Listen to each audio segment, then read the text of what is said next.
आज का जो हमारा टॉपिक है वो है पब्लिक फैसिलिटी।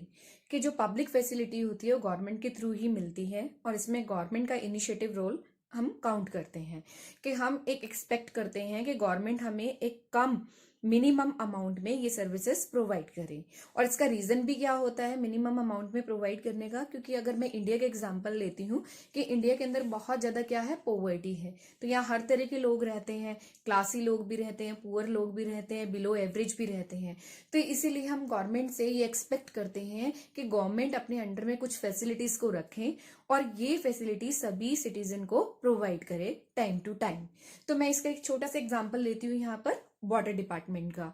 क्योंकि जो वाटर है एक एसेंशियल कमोडिटी है हमारे लिए, कि विदाउट वाटर हम सरवाइव नहीं कर सकते। चाहे वो अमीर आदमी है, गरीब आदमी है, चाहे जिसके पास ऑडी है या वो रिक्शा पुलर है, सबको ही क्या चाहिए? वाटर चाहिए। अगर वाटर हम प्राइवेट हैंड में दे देंगे उसका प्राइस इंक्रीज हो जाएगा, फिर तो ड्रिंकिंग वाटर एक कॉमन मैन के पास से चला जाएगा, तो उसके पास तो वो राइट ही खत्म हो जाएगा। तो उसी राइट को प्रोटेक्ट करने के लिए तो गवर्नमेंट ने कुछ एसेंशियल सर्विसेज अपने अंडर में रखी हुई है कि वो सभी ऑल सिटीजन को प्रोवाइड करेगी, चाहे वो रिच क्लास का है चाहे वो पुअर क्लास का है।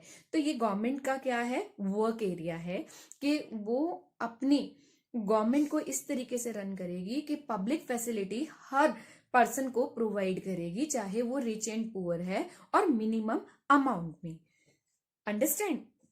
सपोज करोगे किसी भी एरिया में अगर वाटर का स्कैरसिटी प्रॉब्लम हो जाता है, तो जो रिच पर्सन है वो क्या करेगा? वो टैंकर वाले को कॉल कर लेगा, या फिर बॉटल्स, बिस्लरी की बॉटल्स मंगा लेगा, या फिर वो कहीं भी वाटर अरेंज कर लेगा, उसको कोई प्रॉब्लम नहीं है। बट सबसे ज्यादा प्रॉब्लम किसको आती है? पुअर पर्सन को, जिसकी पर डे इनकम ही इतनी लेस है, वो वाटर कैसे परचेस करेगा? तो ये भी एक रीजन है कि पब्लिक फैसिलिटी किसके अंडर कंट्रोल में रहती है? गवर्नमेंट में। तो यहाँ पर गवर्नमेंट का रोल सबसे ज्यादा इंपॉर्टेंट रहता है। जिसे मैं सेकंड एग्जांपल देती हूँ रेलवे का, कि रेलवे में आज भी टिकट 10 to 15 और 20 रुपीज किस लिए है? क्योंकि जो रेलवे डिपार्टमेंट जो क्रिएट किया गया वो इसीलिए किया गया कि इंडिया में बिलियन पीपल है और उन सबको ट्रांसपोर्ट की फैसिलिटी प्रोवाइड करने के लिए, यानी मैक्सिमम पीपल को ट्रांसपोर्ट फैसिलिटी प्रोवाइड करने के लिए कम रेट में और कम रेंट उनको उसका देना पड़े, इसी के लिए हमने रेलवे सर्विसेज को कंटिन्यू रखा है। अंडरस्टैंड? हर कोई आदमी मेट्रो में ट्रेवल नहीं कर सकता, बट हर कोई पर्सन रेलवे में, यानी जो हमारा भारत का जो रेलवे सिस्टम है उसको यूज कर सकता है। अंडरस्टैंड? Got this? कि आज भी हमारी कुछ बसेस का इतना ज्यादा फेयर है और इतना ज्यादा रेंट है कि हर आदमी उसको हायर नहीं कर सकता। आज भी इंडिया का हर आदमी ऑटो में ट्रेवल नहीं कर सकता। तो that is a very big challenge for the government. इसलिए गवर्नमेंट हमेशा क्या करती है कि कुछ एसेंशियल सर्विसेज को हमेशा अपने अंडर कंट्रोल में रखती है, और हर आदमी का राइट है कि उसको ड्रिंकिंग वाटर मिले, उसे बेसिक एसेंशियल फैसिलिटीज मिले। अंडरस्टैंड? Got this? यस। अब हम इसी के अंदर एक सेकेंड टॉपिक को स्टडी करेंगे पब्लिक फैसिलिटी के अंदर, राइट टू लाइफ, आर्टिकल 21। तो राइट टू लाइफ का मतलब है कि हर इंसान को जीने का अधिकार है।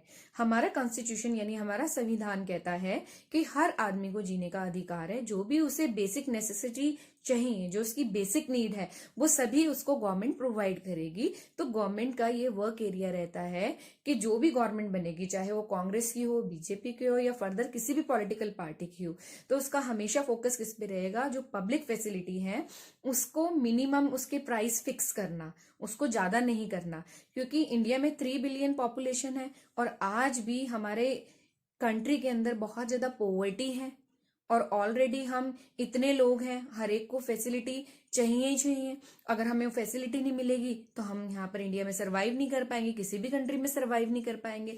तो गवर्नमेंट के पास एक सबसे बड़ा चैलेंज हमेशा यही रहता है कि पब्लिक फैसिलिटी को अच्छी तरीके से मेंटेन करना, उसके फेयर को कंट्रोल करना। क्योंकि यहाँ पर अगर फेयर को वो कंट्रोल नहीं करेगी तो जो पुअर पर्सन है, जो गरीब आदमी है, जो मिडिल क्लास है, उसकी पॉकेट पे भी इफेक्ट आएगा और वो उसको परचेस नहीं कर पाएंगे। जैसे पहले लेते हैं हम ड्रिंकिंग वाटर, कि अगर कहीं भी स्केयरसिटी की प्रॉब्लम है तो रिच क्लास को कोई प्रॉब्लम नहीं है, वो ऑनलाइन भी उस वाटर को यहाँ पर मंगा सकते हैं, इवन वो टैंकर को भी मंगा सकते हैं, वो वाटर को परचेज कर सकते हैं, मतलब उनके पास सोर्स ऑफ इनकम है।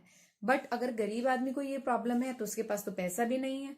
अगर पैसा नहीं है, अगर उसको वाटर परचेज करना पड़ रहा है तो वो तो वैसे ही मर जाएगा यहाँ पर।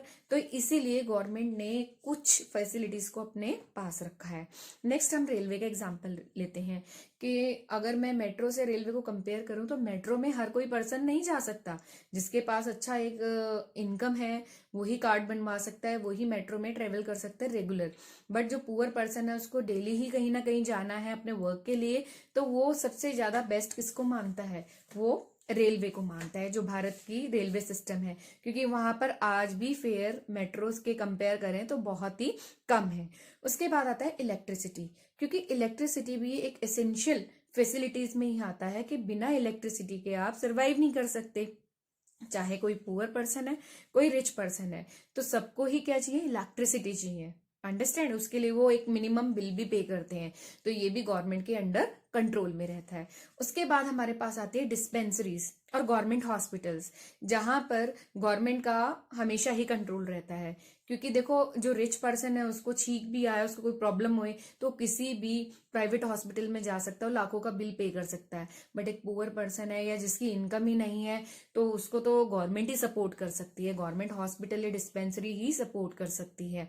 तो डेट्स वाई तो गवर्नमेंट के पास हमेशा, डेमोक्रेटिक कंट्री हो या यहाँ पर कोई भी कंट्री हो, उसके पास हमेशा ही पब्लिक फैसिलिटी का एक सबसे बड़ा चैलेंज होता है। अगर कोई भी कंट्री इस बेसिक नेसेसिटी को प्राइवेट हैंड में डालेगी तो वहां पर क्या होगा कि उस पर्टिकुलर फैसिलिटी का जो वैल्यू है, जो उसका प्राइस है, वो इंक्रीज कर जाएगा। बट इंडिया के पास क्या चैलेंज है कि यहाँ बिलियन पीपल्स है, सबको यहाँ पर फैसिलिटी प्रोवाइड करवानी है और मेंटेन भी अपनी डिग्निटी रखनी है और हर किसी को राइट टू लाइफ भी देना है। तो वाटर, इलेक्ट्रिसिटी और ये हेल्थ, आपका सब किस में आता है? राइट टू लाइफ में, आपको जीने का अधिकार है। ये आर्टिकल 21 हमारे कॉन्स्टिट्यूशन में मेंशन है कि कोई भी रिच है, कोई भी पुअर है, सबको ये बेसिक फैसिलिटी मिलेगी जो उनकी नीड है, जो उनकी रिक्वायरमेंट है। Got this? I think you understand the public facilities. Understand? एक और एग्जाम्पल ले लेते हैं कि एक पर्सन स्लम में रहता है, वो एक बकेट के लिए भी फाइट कर लेता है वाटर के लिए, वो पूरा दिन लाइन में खड़ा होता है। बट एक रिच पर्सन है, वो 20 बकेट किस पे वेस्ट कर सकता है? अपनी कार को वॉश करने के लिए। तो यहाँ कहीं ना कहीं इनइक्वालिटी हमें दिखती है, बट फिर भी गवर्नमेंट अपने लेवल पे सॉर्ट आउट करती है सारी प्रॉब्लम के इक्वालिटी यहाँ पर स्टैब्लिश करके सभी लोगों को अच्छी तरीके से फैसिलिटीज प्रोवाइड करें और कहीं भी ऐसा कोई कॉम्प्लिकेशन ना है जिसकी वजह से कोई भी आंदोलन, रेवोल्यूशन खड़ा हो जाए।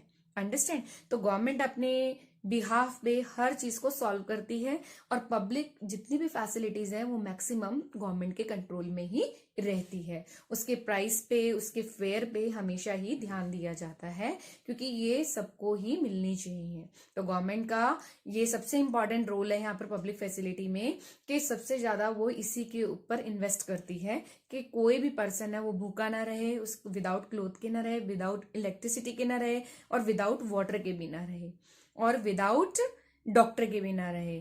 तो यहाँ पर आपके इतने सारे गवर्नमेंट हॉस्पिटल हैं, इतनी सारी डिस्पेंसरीज हैं और हर जगह आपको वाटर भी मिल जाता है, अवेलेबल है इजीली, ड्रिंकिंग वाटर। इवन आपको इलेक्ट्रिसिटी भी हर मोहल्ले, हर एरिया में, हर स्टेट में आपको दिखती है। तो गवर्नमेंट अपने बिहाफ पे पब्लिक फैसिलिटी ज्यादा से ज्यादा लोगों को प्रोवाइड करवाती है। उसका हमेशा यही टारगेट रहता है कि हर पर्सन को ये फैसिलिटीज मिले। Thank you very much.